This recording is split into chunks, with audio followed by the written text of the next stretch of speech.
In order to introduce someone new or someone outside of our circle to what we do, we always want to try to answer the question of what do you do for a living or what is your job in a way that is simple enough for the other person to understand. Because you will never want to intimidate the other person by saying something outrageous that the other person cannot understand the language or the vocabulary or the abbreviations, technical terms that you use in your specific job. So in order to introduce or tell other people what you do, you want to be relatable. In order to be relatable, you want to find a way that in terms of what you do for your job, what kind of value does it bring to the general public?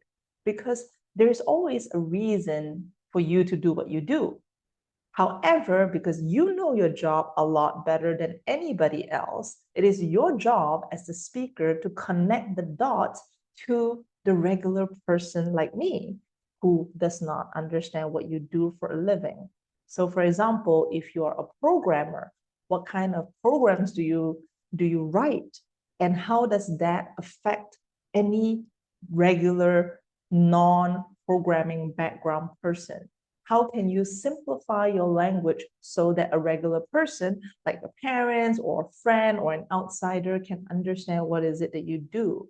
If you're an engineer, what kind of products do you make?